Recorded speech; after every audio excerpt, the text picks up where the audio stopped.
Platform channel पर मैं गौतम शर्मा आप सभी का हार्दिक स्वागत करता हूं। प्यारे बच्चों, यदि आपको रेलवे के आगामी exam loco pilot technician NTPC और आरबीजेई technician grade first exam clear करने हैं तो आपको हार्ड वर्क की नहीं स्मार्ट वर्क की जरूरत है। लगभग 80% क्वेश्चन आपके प्रीवियस क्वेश्चनों से रिपीट होंगे। आपको उनको कवर करने हैं, वो स्मार्ट अप्रोच के साथ कर सकते हो। जैसे कि क्वेश्चन नंबर 8 है, निम्नलिखित में से कौन सी धातु कमरे के तापमान पर तरल रूप में होती है। ये प्रीवियस ईयर में क्वेश्चन पूछा गया है 17/8/2018 थर्ड शिफ्ट में। जरूरी नहीं है यही क्वेश्चन पूछा जाएगा। कमरे के तापमान पर तरल रूप में धातु पूछी है तब आपको यह पता होना चाहिए। इस टाइप के लगभग 8 से 10 क्वेश्चन बनते हैं। सबसे हल्की धातु कौन सी है, एकमात्र द्रव धातु कौन सी है, एकमात्र द्रव अधातु कौन सी है। ठीक है जी, ये आपको साथ के साथ कवर करना है। जैसे कि आपका क्वेश्चन नंबर हमारा 11 है, 1 नैनोमीटर क्या होता है। यह क्वेश्चन जरूरी नहीं एग्जाम में रिपीट होगा, लेकिन आपको इस टॉपिक से जितने क्वेश्चन बन सकते हैं 15-16 क्वेश्चन बनते हैं, सभी के सभी पता होने चाहिए। नैनोमीटर का भी पता होना चाहिए, माइक्रोमीटर का पता होना चाहिए, पिकोमीटर का पता होना चाहिए बच्चों, फेंटो, एटो, सेंटी, डेसी। साथ के साथ पॉजिटिव वाले तो पता ही होने चाहिए, निगेटिव वाले भी आपको पता होना बहुत जरूरी है। यदि आप इस प्रकार तैयारी करोगे तो आपका बहुत बेहतरीन स्कोर होगा। हार्डवर्क करने की आपको आवश्यकता नहीं होगी और आपका बहुत ही अच्छा स्कोर होगा। और जो ये डेंजर जोन, सेफ जोन और मॉडरेट जोन है ना, इससे आप बाहर निकल जाओगे। सभी जोन आपको डेंजर के स्थान पर सेफ जोन लगने लगेंगे। क्लास स्टार्ट करते हैं। क्वेश्चन नंबर फर्स्ट, गतिशील जनन कोशिका को कहा जाता है। जो गतिशील जनन कोशिका होती है उसको क्या कहा जाता है, क्वेश्चन ये पूछा गया है बच्चों। क्वेश्चन नंबर फर्स्ट का आपका राइट आंसर होगा, इन्हें कहा जाता है नरयुग्मक। क्या कहा जाता है बच्चों, नरयुग्मक।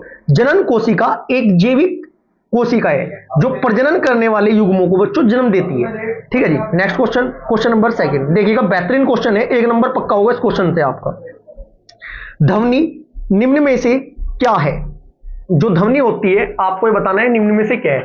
सबसे पहले 2 क्वेश्चन बनते हैं इसे ध्वनि तरंगों से और प्रकाश तरंगों से। कौन सी तरंग कैसी होती है। लगभग 90% स्टूडेंट ये क्वेश्चन गलत करते हैं। दोनों का आज मैं आपको बहुत बेहतरीन ट्रिक बताने वाला हूं। बात करते हैं ध्वनि, एक होता है आपका अनुदैर्घ्य तरंगे, एक होता है आपका अनुप्रस्थ तरंगे। बच्चों को यही नहीं पता चलता कि अनुदैर्घ्य कौन सी होती है, अनुप्रस्थ कौन सी होती है, रट्टाफिकेशन चलती है। चलो जी, क्वेश्चन नंबर सेकंड का आपका राइट आंसर होगा ऑप्शन नंबर 2 यांत्रिक तरंगे। चलो मैं आपको थोड़ा एक्सप्लेन कर देता हूं बच्चों भी। देखिएगा, जो तरंगे होती है वेव्स 2 प्रकार की होती है। एक तो होती है आपकी मैकेनिकल वेव जिन्हें बोलते हैं यांत्रिक तरंगे, एक होती है आपकी इलेक्ट्रोमैग्नेटिक वेव जिन्हें बोलते हैं विद्युत चुंबकीय तरंगे।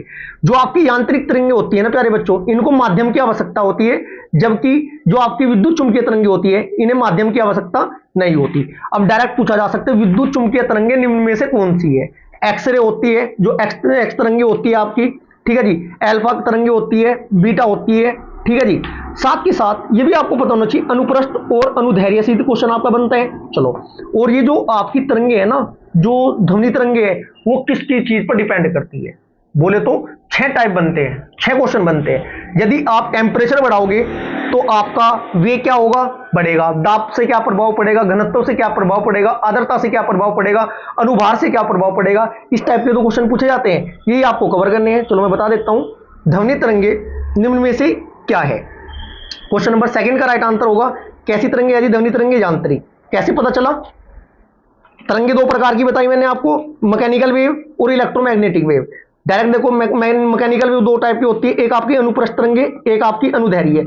अब ये देखो, एक तो आपका प्रकाश है, प्रकाश, एक आपका ध्वनि है, ध्वनि तरंगे, प्रकाश तरंगे। अब ये बताओ ध्य धनुष, और इनमें दोनों में ध्य कहां दिखाई दे रहा आपको। सर ध्य हमें दिखाई दे रहा अनुदैर्घ्य में। तो अनुदैर्घ्य ध्वनि तरंगे कैसी होती है, अनुदैर्घ्य तरंगे होती है। जबकि प्रकाश तरंगे, पै देखो, पै पतंग, प्रकाश पै कहीं में दिखाई दे रहा है, अनुदैर्घ्य में दिख रहा है, अनुप्रस्थ में दिख रहा है। सर अनुप्रस्थ में दिख रहा है। अनुप्रस्थ तरंगे कौन से वाली होंगी आपकी, प्रकाश तरंगे। क्लियर है जी, चलो आगे बढ़े। अब आपको साथ के साथ ये भी पता होना चाहिए कि इनके मतलब जो आपकी ध्वनि तरंगे है, ध्वनि तरंगों पर कौन कौन से कारकों पर ये निर्भर होती है। चलो, यदि हम टेम्परेचर बढ़ाएंगे, ध्यान से देखना, यदि हम टेम्परेचर बढ़ाएंगे तो क्या होगा, इनका वेग, ध्वनि तरंगों का वेग बढ़ेगा। क्लियर है जी। यदि हम नमी बढ़ाएंगे तो ध्वनि तरंगों का वेग आपका बढ़ेगा। अच्छा जी गुरुजी, दाब से क्या फर्क पड़ता है जी, फॉर्मूला नहीं मैं आपको कवर कराने का, यहाँ पे मैं डायरेक्ट बता रहा हूं बस जो क्वेश्चन पूछे जाते हैं। यदि हम दाब बढ़ाएंगे, प्रेशर बढ़ाएंगे तो क्या होता है बच्चों, इनका वेग घटता है। यदि घनत्व बढ़ाएंगे तब भी वेग घटेगा, आर्द्रता बढ़ाएंगे तब भी वेग घटेगा, अनुभार बढ़ाएंगे तब भी आपका इनका वेग बढ़ेगा। 6 टाइप के क्वेश्चन है, जरूरी थोड़ा ये पूछा जाएगा, कुछ भी पूछा जा सकता है। क्लियर है जी। माध्यम की आवश्यकता इनको होती है, इस बात का आपको ध्यान रखना है। आगे बढ़े। इसमें और आपकी कौन कौन सी वेव होती है बच्चों? जो विद्युत चुंबकीय तरंगे होती है आपके सामने दिखाई दे रहा है बच्चों, ये आपका रेडियो वेव होती है, माइक्रोवेव होती है, इंफ्रारेड वेव होती है, ठीक है जी, अल्ट्रा वॉयलेट वेव होती है, एक्स रे होती है आपकी, ठीक है जी। इनमें से डायरेक्ट पूछा जा सकता है कौन सी विद्युत चुंबकीय तरंगे हैं और कौन सी यांत्रिक तरंगे हैं। आगे बढ़े। Question number 3। क्वेश्चन 3 क्या कहता है जी? निम्नलिखित में से कौन सा गोल क्षारीय है? बहुत बेहतरीन लेवल के साइंस के क्वेश्चन पूछे जाते हैं बच्चों। अब 10th बेस के डायरेक्ट क्वेश्चन पूछा जाना बंद हो चुका है। यदि 10th बेस की साइंस एग्जाम में आने लगी ना रेलवे के, तो हर कोई सिलेक्शन लेके बैठ जाएगा। क्लियर है जी। बच्चे भी तो छांटने हैं, सीबीटी फर्स्ट में छटेंगे। क्वेश्चन नंबर 3 का आपका राइट आंसर होगा ऑप्शन नंबर सी हो जाएगा जी। Next question, question number 4। हमारी जरूरतों के अनुसार धातु को अलग अलग आकार दिए जा सकते हैं क्योंकि इनमें निम्न में से कौन से गुण है? क्वेश्चन नंबर 4 का आपका राइट आंसर होगा ये आघात वर्धनीयता और तन्यता होती है। भैया प्यारे बच्चों, मैं आपको एक इंफॉर्मेशन दे देना चाहता हूं। भौतिक विज्ञान के assistant loco pilot, technician, NTPC, RPF, paramedical, जो आपकी अभी तक लास्ट भर्ती में जितने भी आपके पेपर हुए थे, सभी के साइंस के क्वेश्चन सब्जेक्ट वाइज बोले तो भौतिक विज्ञान के टॉपिक वाइज अलग, रासायनिक विज्ञान के टॉपिक वाइज अलग, जीव विज्ञान के टॉपिक वाइज अलग, ये मैं आपको कंप्लीट करा चुका हूं। प्लेलिस्ट में जाकर देखना। लगभग 22, 20 से 24 क्लास है एक सब्जेक्ट की। उससे बाहर गारंटी देता हूं ऐसी एक्स्ट्रा पैक डिटेल के साथ कवर कराया, एक भी क्वेश्चन नहीं आ सकता। प्रॉब्लम कहां होती है? क्वेश्चनों के आंसर डायरेक्ट रखते हो बच्चों आप और डिटेल कवर नहीं करते हो, फिर पता नहीं चलता कि पूछा क्या है, फिर स्कोर तो इसलिए कम बनता है। भौतिक विज्ञान, जीव विज्ञान, रासायनिक विज्ञान की प्लेलिस्ट में जाकर उनको प्रीवियस ईयर क्वेश्चनों को रेलवे के बेहतरीन तरीके से कवर कर लेना। साथ के साथ आगे बढ़े। Question number 5। निम्न में से कौन सा एक उपयोग सामान्यतः स्टिक पीएच के मापने के लिए एक संकेतक के रूप में किया जाता है? क्वेश्चन नंबर 5 का राइट आंसर होगा सार्वभौमिक सूचक। ऑप्शन नंबर 4 आपका राइट आंसर होगा। पीएच स्केल से क्वेश्चन पूछा जाता है। Question number 6। फास्फोरस का परमाणुकता क्या है? फास्फोरस की परमाणुकता क्या है? क्वेश्चन नंबर 6 का आपका राइट आंसर होगा ऑप्शन नंबर 4 बहु परमाणिक होते हैं बच्चों। परमाणु बच्चों एक तत्व के ना अणु में मौजूद परमाणुओं की संख्या है। किसी तत्व के एक परमाणु से मिलकर बने अणुओं को बच्चों मोनो परमाणु कहा जाता है। क्लियर है जी। आगे बढ़े। Question number 7। पृथ्वी की सतह द्रव्यमान m त्रिज्या r पर गुरुत्वाकर्षण के कारण त्वरण के अनुपातिक होता है। बच्चों डायरेक्ट परिभाषा से क्वेश्चन पूछे जा रहे हैं। लगभग 5-6 क्वेश्चन हो गए, 5-6 परिभाषाएं हैं। त्वरण किसे कहते हैं, बल क्या होता है, डायरेक्ट क्वेश्चन एग्जाम में पूछे जा रहे हैं। क्वेश्चन नंबर 7 का आपका राइट आंसर होगा ऑप्शन नंबर 1 m/r²। m/r² आपका राइट आंसर होगा। इसकी डिजिट पूछी जाती है। सार्वभौमिक गुरुत्वाकर्षण स्थिरांक की वैल्यू कितनी होती है? Capital G. वैल्यू याद रखनी है आपको 6.673 गुना 10⁻⁻11 न्यूटन मीटर स्क्वायर पर किलोग्राम -2 आता है पावर में। क्लियर है जी। एक आपका एवोगाद्रो संख्या, जो एवोगाद्रो की आपका मतलब वैल्यू होती है वो पूछा जाता है। एक इलेक्ट्रॉन की डायरेक्ट वैल्यू पूछी जाती है। डिजिट वाले क्वेश्चन आते हैं, सिर्फ वही कीजिए ना कवर जो पेपर में आता है, इधर उधर भटकने से क्या फायदा। आगे बढ़े। Question number 8। निम्नलिखित में से कौन सी धातु कमरे के तापमान पर तरल रूप में होती है? लगभग 20 क्वेश्चन कवर कराऊंगा। ये क्वेश्चन यदि एग्जाम में नहीं पूछा गया तो उन 20 क्वेश्चन से लगभग 1 से 2 क्वेश्चन डायरेक्ट आपसे पूछे जाएंगे। क्वेश्चन नंबर 8 का आपका राइट आंसर क्या होगा बच्चों? Option number 4। ये पारी नहीं है बच्चों, ये आपका क्या है, पारा है। चलो अब मैं आपको थोड़ा डिटेल के साथ कवर कराता हूं। ठीक है जी। क्वेश्चन नंबर 8 का राइट आंसर ऑप्शन नंबर 4 होगा। चलो देखिएगा, बस रट लो इनको। बात करूं आवर्त सारणी में कुल तत्वों की संख्या 118। प्रकृति में पाए जाने वाले तत्व कितने होते हैं? 98। डायरेक्ट डिजिट पूछी जाती है। कृत्रिम जो आपके तत्वों की संख्या होती है 20 होती है। प्रथम कृत्रिम तत्व का नाम क्या था बच्चों? पोलोनियम था आपका। आवर्त सारणी में कुल धातुओं की संख्या 90 होती है। आवर्त सारणी में कुल उपधातुओं की संख्या 7 होती है। आवर्त सारणी में कुल अधातुओं की संख्या 21 होती है। अब देखो यहां से हल्के में क्वेश्चन गलत हो जाएगा। यदि आपसे पूछा गया कि आवर्त सारणी में सबसे हल्का तत्व, तब आपको राइट आंसर लगाना है हाइड्रोजन। यदि पूछा जाता है आवर्त सारणी में सबसे हल्की गैस, राइट आंसर होगा आपका हीलियम। फिर सेकंड वही क्वेश्चन आपका डबल रिपीट होता है। आवर्त सारणी में सबसे भारी धातु, भारी धातु ओस्मियम होती है जी। बात करें आवर्त सारणी में सबसे मुलायम धातु क्या होती है, मुलायम तत्व क्या होता है, सोडियम। पूछा गया सबसे भारी धातु ओस्मियम, सबसे मुलायम धातु तत्व सोडियम। आवर्त सारणी में सबसे हल्की धातु कौन सी होती है, लिथियम। सबसे हल्की धातु लिथी जी, बाजार से सबसे हल्की धातु लिथी, लिथी से लिथियम याद रहेगा आपका, कभी नहीं भूलने के। बात करें आवर्त सारणी में सबसे विषैला तत्व होता है प्लूटोनियम। आवर्त सारणी में एकमात्र द्रव धातु पारा। देखो क्वेश्चन क्या पूछा गया था, आवर्त सारणी में कौन सी धातु कमरे में तापमान पर तरल रूप में होती है। तरल धातु क्या है बच्चों, तरल धातु क्या होता है, देखो आवर्त सारणी में एक मात्र द्रव धातु बोल दे या तरल धातु बोल दे, बात तो एक ही है, तब आपका राइट आंसर होता है पारा। यदि यहां पर धातु के स्थान पर अधातु पूछ लिया गया, क्वेश्चन का आंसर चेंज हो जाएगा, तब आपका राइट आंसर क्या होगा, आवर्त सारणी में एकमात्र द्रव अधातु, तब आपको ब्रोमियम आंसर लगाना है। बात करें आवर्त सारणी में एकमात्र चालक अधातु ग्रेफाइट होती है जी। सबसे अधिक आघात वर्धनीय धातु होती है सोना। विद्युत का सबसे अच्छा चालक धातु होती है सोना। मुक्त अवस्था में पाई जाने वाली धातु सोना एवं कॉपर। एल्यूमिनियम का मुख्य अयस्क क्या होता है बच्चों, बॉक्साइड। प्रमुख अयस्क से क्वेश्चन पूछा जाता है, इस टॉपिक को कवर करना है। गारंटी में लेता हूं 50 ही टॉपिक बनते हैं, इससे बाहर तो आपके टॉपिक नहीं बनते, उनको अच्छे से कवर कर लेना, एक भी क्वेश्चन आपका गलत नहीं हो सकता। लेकिन टॉपिक कवर करने का मतलब क्वेश्चन कवर करना नहीं होता, पूरा टॉपिक कवर करना होता है बच्चों, जो भी मैं आपको कवर करा रहा हूं। क्वेश्चन नेक्स्ट क्या बनता है, सबसे अधिक विद्युत ऋणात्मक तत्व क्या होता है जी, फ्लोरीन। सबसे कम आयनन ऊर्जा किसमें होती है, सीजियम में। मिट्टी का तेल में रखा जाता है किसे, सोडियम को। प्रकृति में सबसे कठोर पदार्थ होता है हीरा। सबसे अधिक यौगिक बनाने वाला तत्व होता है क्या बच्चों, कार्बन। थोड़ा से मैं जूम कर देता हूं, स्क्रीनशॉट ले लीजिएगा, ठीक है जी। नेक्स्ट क्वेश्चन क्या बनता है आपका, देखिएगा नेक्स्ट क्वेश्चन आपका बनता है, कहां तक कवर कर लिया बच्चों हमने, हीरे तक। सबसे अधिक यौगिक बनाने वाला तत्व क्या होता है, कार्बन। आधुनिक आवर्त सारणी किसने दी थी बच्चों, मोजले ने।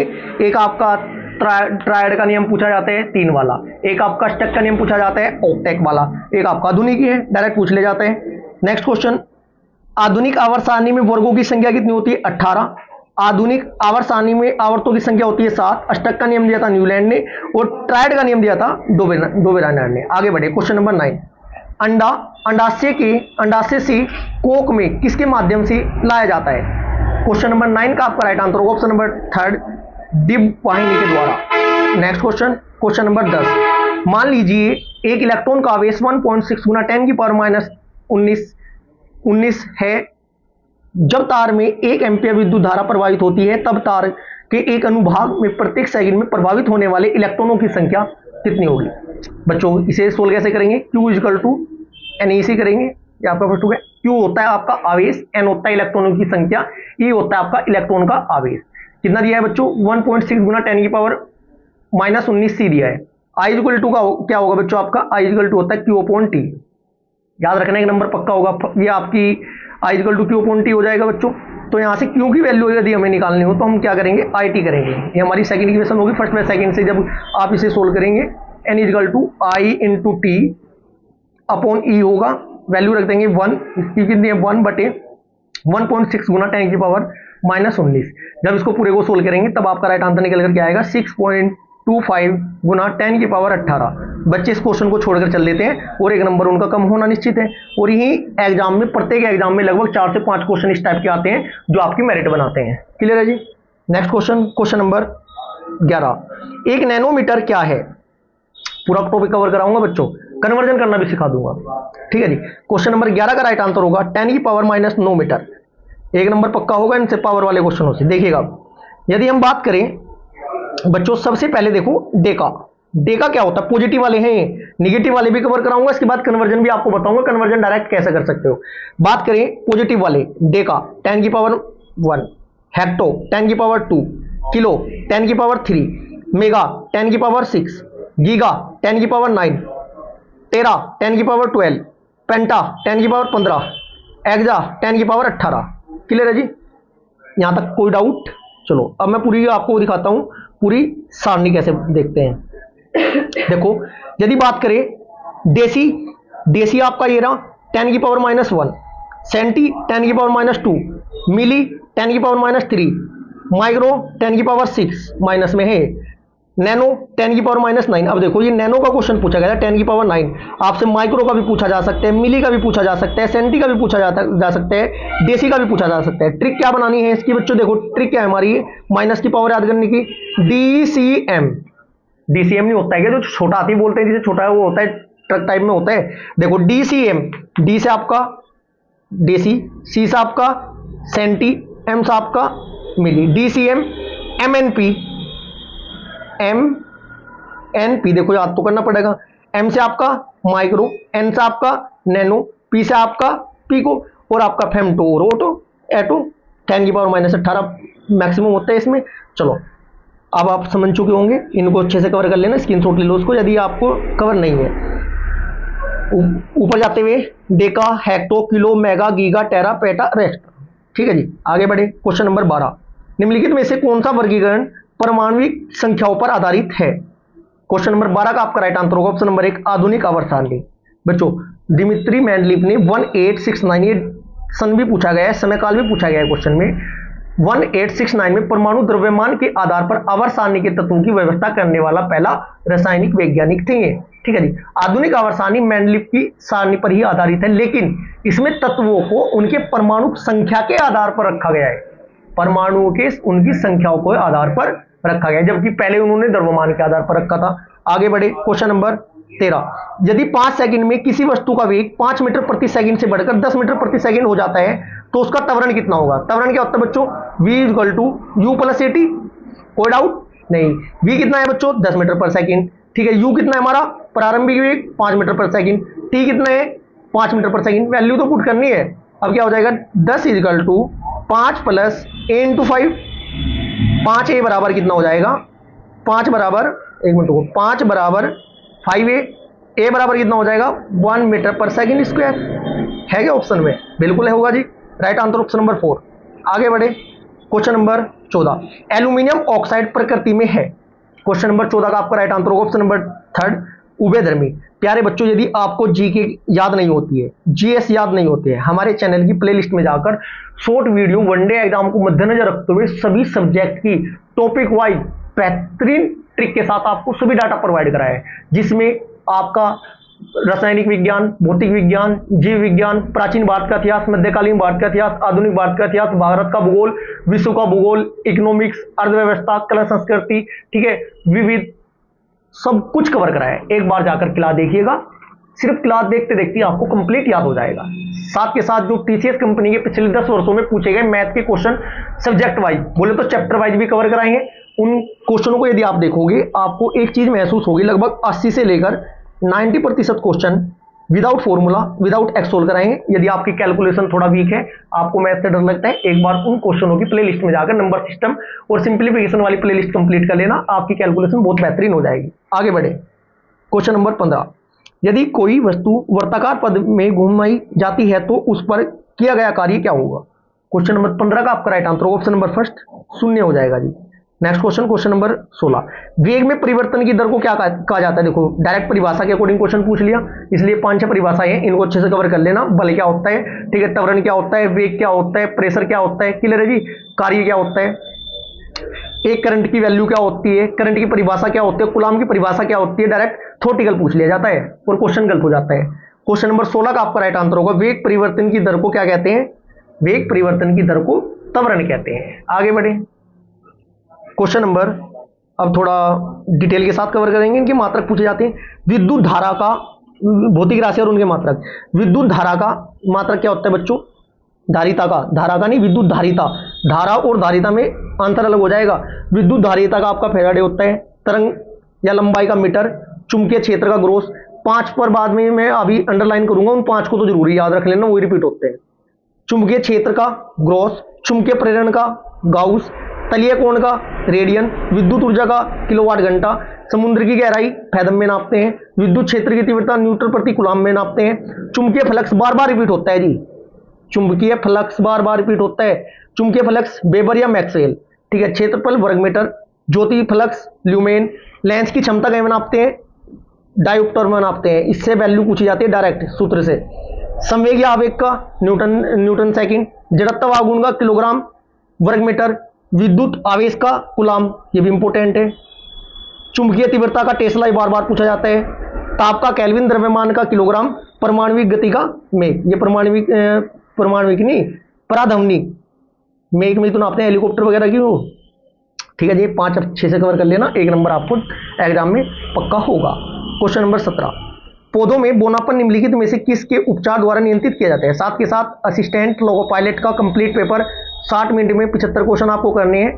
Previous year question tricky solution में मैं आपको बताया कि 45 मिनट से लेकर 50 मिनट में आप पूरा पेपर कैसे सोल्व करोगे एग्जाम में, ये बताया। उसकी प्रीवियस ईयर जो आपके पेपर की ट्रिकी अप्रोच वाली सॉल्यूशन है, प्लेलिस्ट में जाकर जिन स्टूडेंट का लोगो पायलट टेक्नीशियन का पेपर है उन अप्रोच को देख लीजिएगा, जिससे कि आप सेफ स्कोर तक पहुंचना सीख जाएं। साथ के साथ पेपर अटेम्प्ट कैसे करना है ये पता चल जाए, और आपको अपने नंबरों को कैसे बढ़ाना है ये आपको बहुत अच्छी तरीके से बताया है। आरआरबी जेईई जूनियर इंजीनियर का भी प्रीवियस ईयर सीरीज में जाकर एक बार उनका सॉल्यूशन देखना, सिर्फ यही आप कवर कर लो, इससे अलग पढ़ने की आवश्यकता आपको नहीं है, लेकिन डिटेल के साथ।